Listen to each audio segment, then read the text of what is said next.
Welcome to the Dysfunction Junkies podcast. We may not have seen it all, but we've seen enough. Now, here are your hosts, Chrisy and Kerry. Hello, junkies. I'm Kerry. And I'm Chrisy. Oh, I can't believe it's the end of summer already. It always comes around. I know. It took us forever to get here, though. We had cold weather and torrential rain until June. And then June, I don't know. Where did June go? July was nice. It was warm. I liked it. For the most part, yeah. Yeah. And now here we are at the end of August. Yep. Back to school. Back to school. I don't really get to experience this much right now because, my grandchildren live far away and they're still in, first grade. Right. Not in school yet.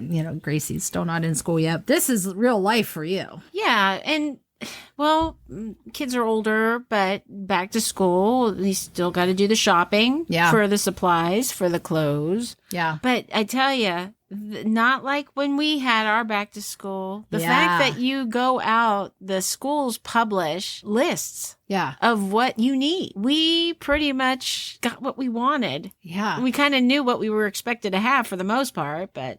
Did you have this? Because I went to a Catholic school, you went to a Catholic grade school, but we were two different schools. So I don't know if it was something that all the schools did or if it was unique to ours. But I remember before school started, like maybe 2 weeks before school started, we would go to the school and we would go into whatever their auditorium or whatever. And they basically had all the school supplies there. And you went around the room. Okay, you have to pick your school crate.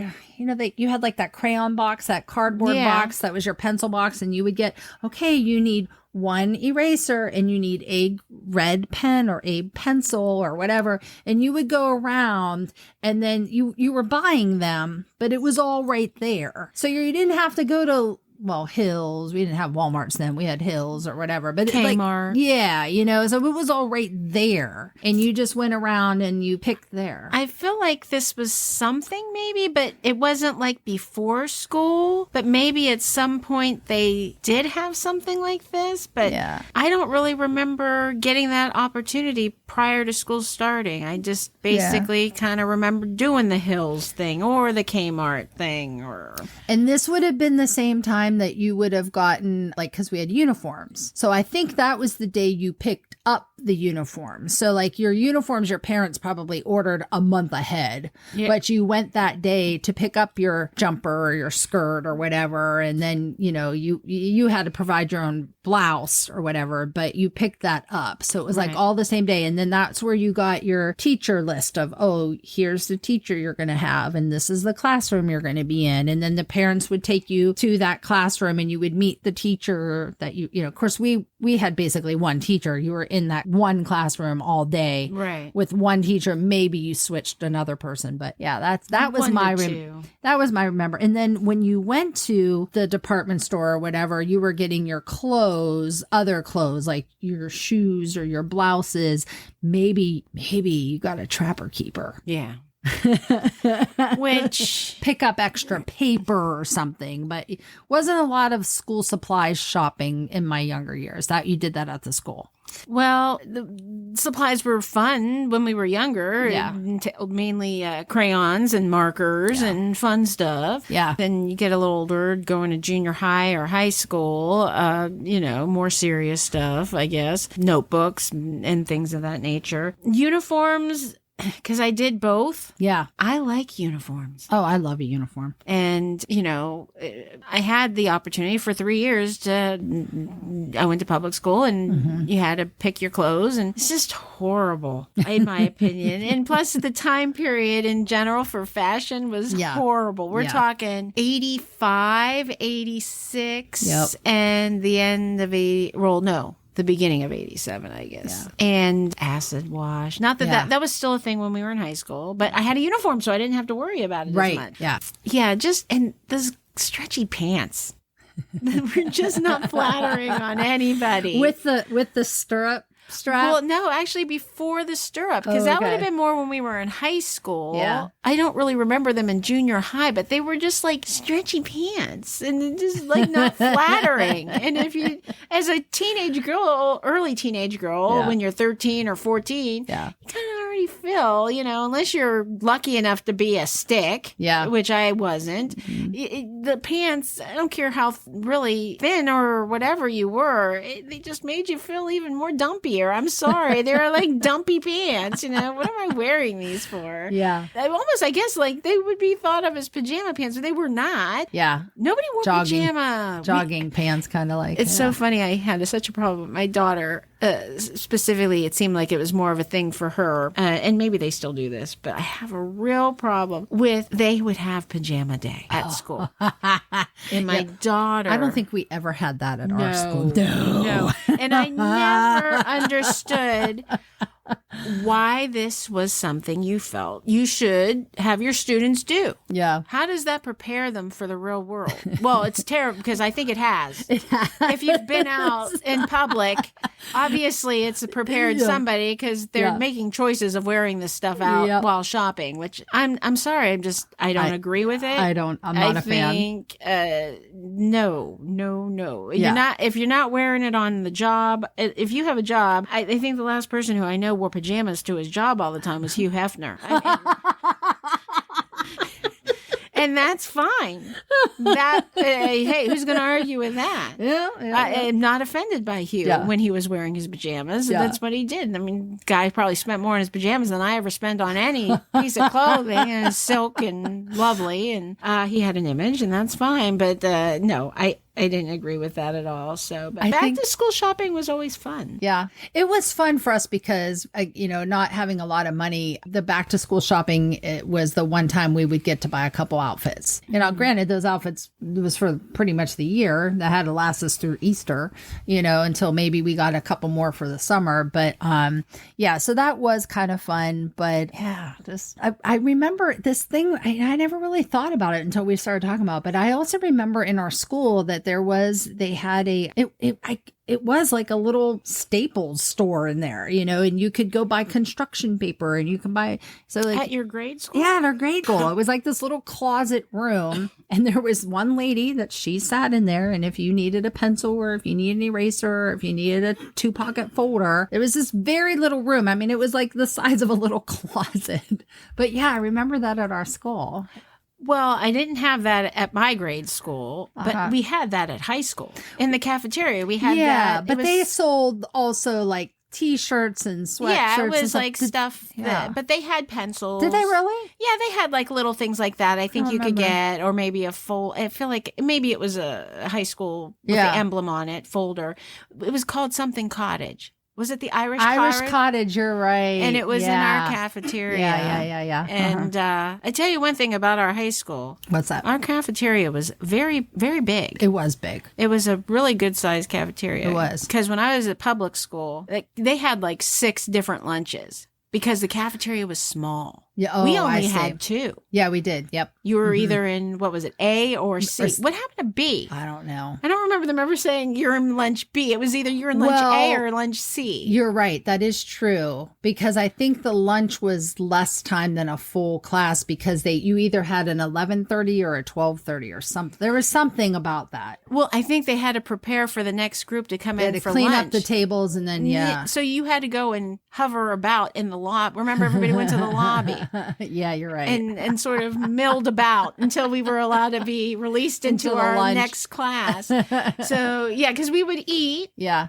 And then we would go to the lobby. We didn't go outside. Hardly ever. I don't remember ever going outside for lunch. No, you could go outside, but I think just because the weather was so crappy. Really? Geez, I was like, I ain't going outside. Yeah. I'll just stay right here. No.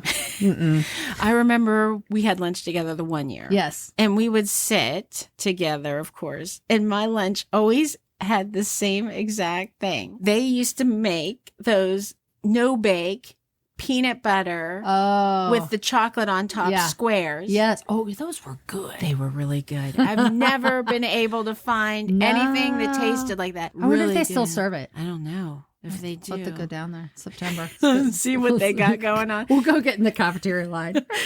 Well, you remember, because we were very lucky. We had a caterer that managed the kitchen at Ursuline. How do you know this stuff? Well, because it was food, first of all. You know, I'm on board with that.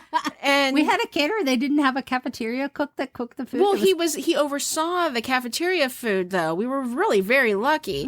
I don't know where Mr. Fusillo is anymore, but that was the person. And I think, and he was a caterer also. Oh, so I tell you, they didn't. We had, and Thursdays, I think, was pasta day. And everybody was running for that cafeteria because you needed to get in line. Yeah. It was good.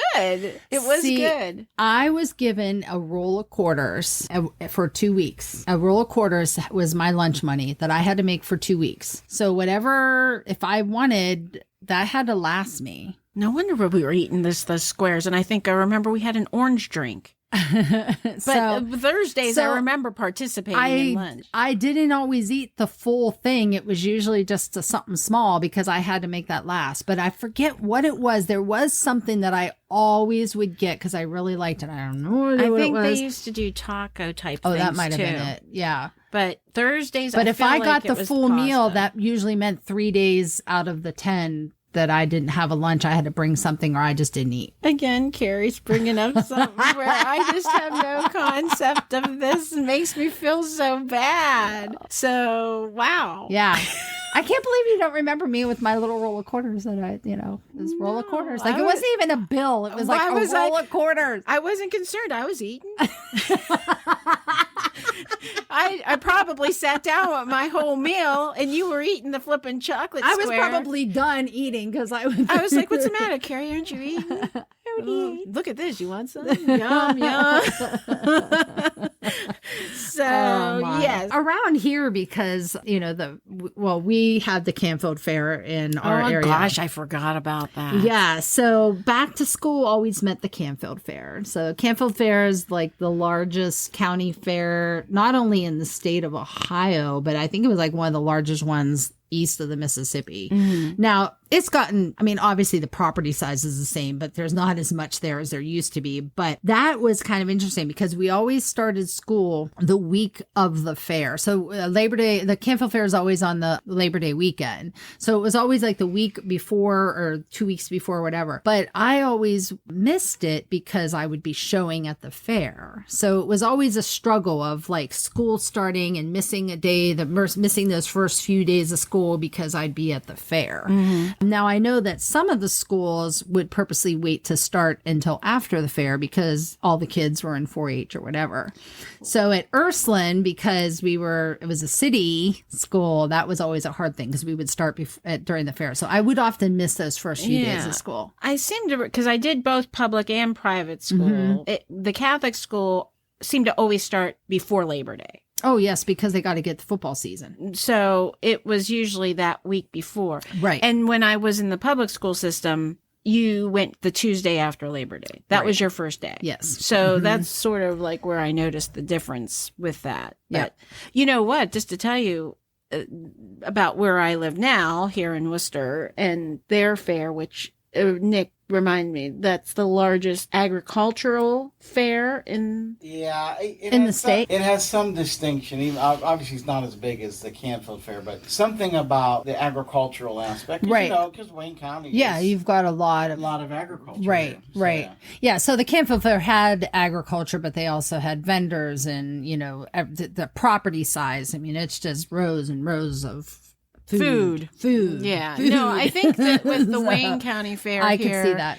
A lot of people do come here and appreciate it for that aspect. And the thing that they do here for their children who are involved in 4-H is I think that even they go back pretty early for school here, but they take a break for that. They have like 2 days off. Yeah. So those children can participate in their 4-H. That's awesome. So gotta support that. So any other Labor Day weekend specialties? You guys got something special on Labor Day weekend? Well, we got married. Yeah. And then it's a good time to get married. I don't know that it's a real popular time because a lot of people look for spring or fall weddings, and that's sort of the end of summer. But did you do that for the convenience of if people were coming, they would be able to get time off because it was a holiday weekend? No, we ended up moving it a few times because, well, we were both still in college because we got married. We were both still 21. And, you know, my dad, if you listen to our Valentine's episode, wanted to make sure Nick finished college. So we had... Hey, that Valentine's episode is the #1 episode for us. And I love it. It's great. I am still trying to... I am so glad people are enjoying it. So we basically decided, originally I think our wedding was going to be like, at one point it was going to be like at the end of April. Then we moved it up to the year before in October because we wanted to have the fall aspect to it. Mm-hmm. But then because of the university we went to in Youngstown, they were still on quarters. Yeah. And quarters generally started the end of September. Yep. And we didn't want to have to miss a whole quarter. So we felt we could get married in early September. There you go. Have a chance to go away on a honeymoon and be back in time to start that quarter, which we did. So we did that. I feel like it was like always September 20th or September 21st, like around there that the YSU would start. Yeah. Absolutely. Mm-hmm. Absolutely. Yep. So, and I think the other thing we might want to touch on that probably a lot of people don't have any concept of, but it defined our Labor Day. It did. The Jerry Lewis Telethon. Yes. And boy, I tell you. That was amazing. It was like between the fair that you mentioned, Canfield Fair, and they had a tent. They did have a tent there for that. Yeah, and you would want to go out there, and if you made a donation, or they'd have like local TV personalities manning the tent. You wanted to try and get on TV. Yep. And the other place to go if you wanted to get noticed for the Jerry Lewis Telethon was the mall. Oh yeah, you're right. They had a thing at the mall. Yes. So you ran out to the mall, or you ran out to. So we might want to actually explain what the telethon was, because there's might be listeners who have no idea what this is about.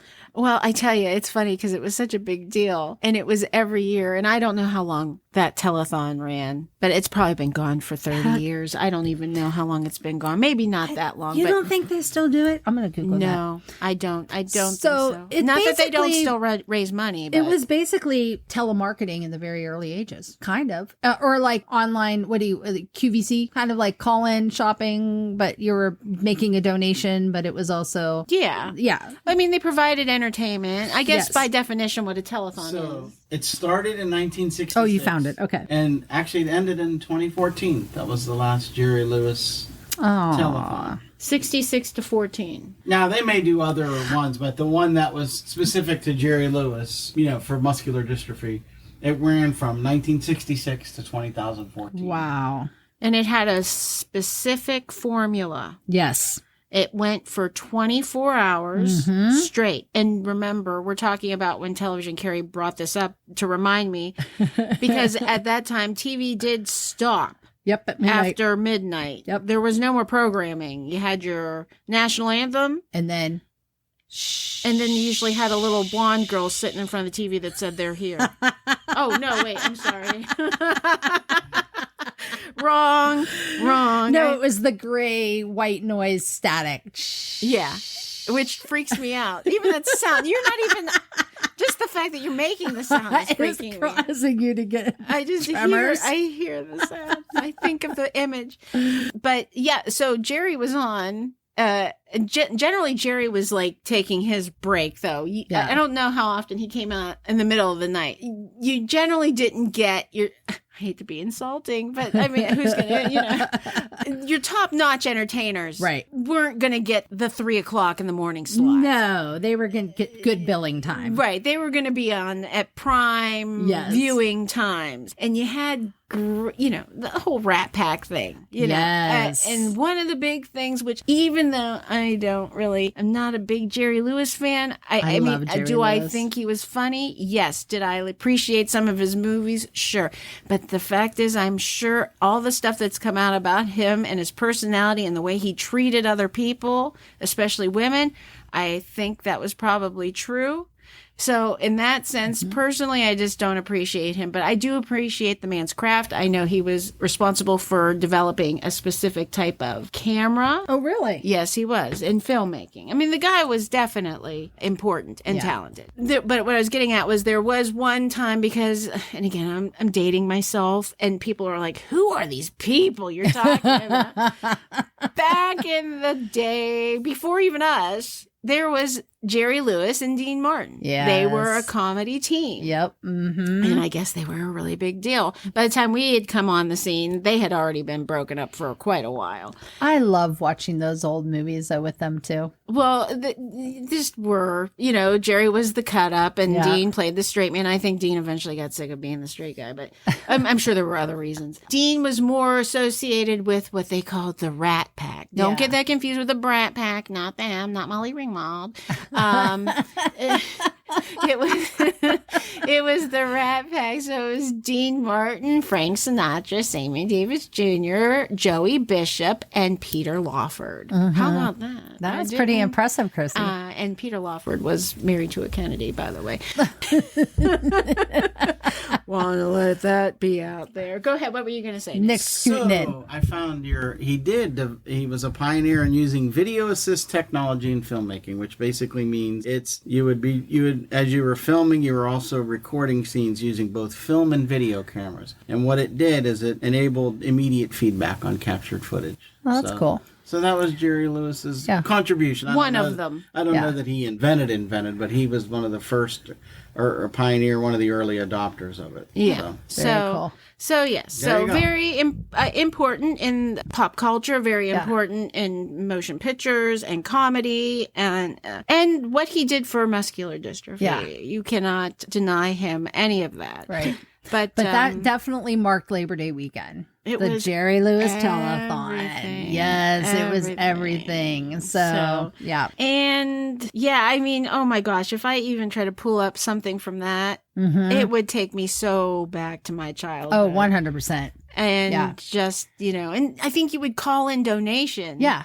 Even if it was a little bit, just because you wanted somebody to say your name. You wanted to hear it on TV. Remember Ed McMahon? Then you would sit there and you'd wait for them to tell you how much they've raised. Yeah. Ed McMahon. Yeah. What was this? Didn't they have a saying that when they told them to show the money? There was a saying they used to say to Ed, Yeah, I don't know. I don't remember what the saying was. Oh, crap. But just a total. Oh, yeah. But to try to do, you wanted so bad. So, you know what? I don't remember because, really credit cards and that kind of stuff how did they do that then? Were you just calling in a pledge and you were sending in a check? Yeah, I think you You pledged. pledged it and you sent a check. It's not like they were in later years, I'm sure they were taking credit cards They and might have stuff. been But in able the to. beginning, we didn't have that. No, and I think that they did have a lot of people That reneged who would just do it to hear their name. and didn't get the money. No, come on. That's kind of lousy, everybody. That they is. were willing to take whatever to help that cause out. Right. But I know that was definitely a thing that Right. was done. I wonder how many checks bounced. Well, I don't know that they bounced. They probably just never mailed them out. So. Oh, I'm sure they had some bouncers too. Yeah. I'm going to send you $1 million. Well, that's real extreme. So, I'm trying to think. Was there anything else that we did before back to school? Well, it was always, for me, it was always band nights. Oh. That was a big thing for back to school because, your band, your school band, your high school band, you would, spend a month of your summer learning your routine. And then all the bands would get together. You would just have a band night. And it was just a night where it was all the different schools, have 10 different schools, and they would just do their halftime performance. And so it gave you it gave the kids a chance to practice it before the football game started or whatever. So that was always something that it was a big marker, whether I was performing in the bands or before I was old enough to be in them. My mom would always like to go to that. So we would go to band nights. So I will have to say there is a little part of me that, it's about now that we're starting to hear the schools, their bands are having band camp and are practicing. And so sometimes even at lunch at work, because where I work, the high school is just a block down the road. If I go outside at lunchtime, I might might hear the drummers or you might hear, and so it always kind of is a little exciting, like, oh, they're practicing. And to hear that was kind of a big thing for us. So, well, the one thing I do remember, which brought sadness because it was the end of summer, I know, the end of your freedom, yes, no school, and all the summer fun you were having with swimming, like for us or whatever, there was that weird silence that started to come over the neighborhood. That because I think kids were going and getting started with their school extracurricular activities like band or sports. Mm-hmm. So they weren't really running around the neighborhood as much. Yep. And the other thing I remember about just that weird quiet that started to happen in August and into early September was you heard the crickets get louder in the evening. And that meant, cold weather was coming and summer was going to end. So, yeah, because that was always something about August is you'd still have your hot days, but cool nights.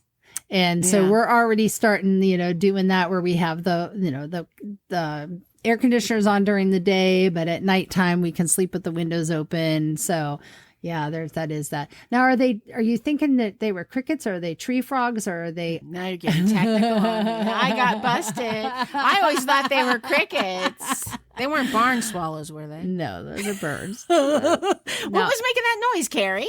I thought it was crickets. What the hell was the noise? And I just had a mental block too because but it's the tree frogs are one of them that you're hearing. And then the other one, gosh, I can't believe I can't remember. Where did these tree frogs come from? And how did they get in the tree? What are you telling me? The tree, it's a frog and it lives in the tree. How does it get up a tree? The little sticky feet. And then it can just like land at you? Yeah, they don't usually jump on you, but they live in the tree. They live in the tree. Yes. How is it? Is it croquets? What is the word? I tell you, you say tree frogs, and recently I had an experience where this came up. We were just socializing, and somebody had a very nice swimming pool, built-in swimming pool, and we were just sort of hanging around the pool, and they were commenting. It was at night, and they were commenting on some stuff that was falling into the pool, and they mentioned this tree frog thing, which I became horrified by, and they were just sort of picking these things up and tossing them out of the pool. And I was like, is that something that falls off of a tree, but you call it that because it resembles a frog, but it's really a leaf or... No, it's a frog. It's a frog. There's also cicadas. That's probably what you're talking about, the cicadas. But I thought those only came every 7 years or something. Well, there's different species, and some species are 7 years and some species. There's pretty much always. But the cicadas are also something that you really will start hearing, too. That was the word. I was thinking croquets. Those are really creepy. I know people get excited about that. And, okay. They're very large bugs, and I am freaked out. Yes. So, but the tree frog thing is like something I swear I never heard of until recently. It is. I'm just looking at these, trying to find the other bug identifier. Yeah, the tree frogs, they make a lot. And actually, when we go to the Caribbean, they have them a lot. And it's the weirdest sound because it sounds like this high-pitched buzzing or whatever. And it almost sounds like it's not real, like it's a microphone left on, like it's this buzzing noise. But it's the little tree frogs, and they live in the plants and the trees and stuff. And now that you bring this up and you explain it to me, I almost told my husband, I says, wow, having a built-in pool is really complicated because these little frogs just want to jump in your pool. But now that you're telling me, and the person even said it was a tree frog, and I didn't put it together that they're falling in there probably from the tree. Yes. I just equated it as something that just like decided to jump in your pool. No. And I was like, geez, I'm kind of glad I never had a built-in pool because I thought it was just too easy for them to get into. But we never had trees You around. didn't have trees over your pool. Right. So it wouldn't have mattered if it was above or in ground. But I don't think it's so much the tree frogs that are falling in the pool as it is cicadas falling in the pool. I think it's more the cicadas that fall. Well, I know of that. If I saw that, that's going to be like a person splashing down in the water. A small bomb landed next to you. You know, the one part of summer that I always love is the fireflies. I just actually did 5K and it was at night and it was really neat because it was just at that time of night where the fireflies start coming out. So as you're running, there's all these little fireflies popping up and stuff. But now that it's getting colder at night, they're starting to go away. that means July- summer's ending. Yeah, July seemed to be the height for that. Mhm. You know what's sad is you don't see as many as we used to. Yeah. They're saying that probably in our lifetime, They'll be gone. they'll be gone. It's all the insecticides and stuff. See, we have a lot of them at the farm, but we also are very organic at the farm. Right. So we do have a lot. But yeah, you're right. You don't see them like you used to. No. When we lived back in the Youngstown area, Yeah. we had a ravine behind us. Mm. And it was dark. And we would go stand or sit out on our deck at night. Yeah. It was such an amazing sight. It was like Christmas trees. They would just go yep, off. yep. And it was quite Yeah. lovely to sort of watch. That is how it is at our house at night in the summer. We And- see some here in our backyard, but not that many. Oh yeah, there'll be like hundreds of them, and it's so neat because it's almost like a light switch. It's just like boom, they're there, and or you don't see them, and then boom, you see them. Yeah, it's like a bunch of twinkle lights. It's It beautiful. is. It's really cool. And what's funny is, I got these little Papillon dogs, and they were from a breeder in California, Arizona. And so this is like a whole new world for them to have this yard, this big yard and grass and stuff. And when the fireflies first started coming out, they had never seen that. And so they'll be running and they'll see it flash and they'll run to it, and then it stops flashing and they're like looking around like, where'd it go? And then it flashes another one behind them. I think it's hysterical to watch.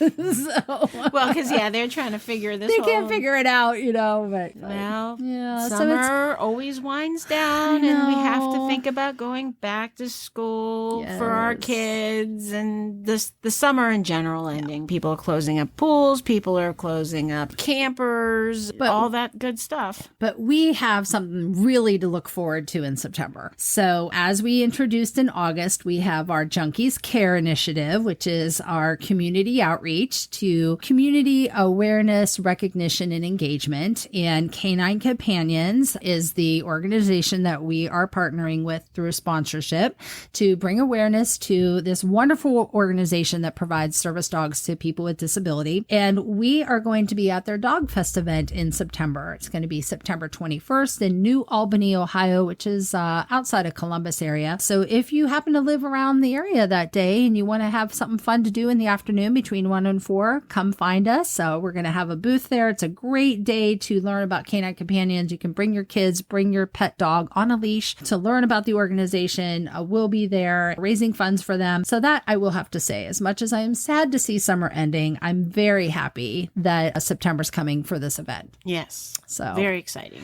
all right, everybody, we'll have a safe Labor Day weekend. If you happen to be around fireworks, please be safe, duck and cover, and enjoy your holiday weekend. Bye, everybody. Bye-bye.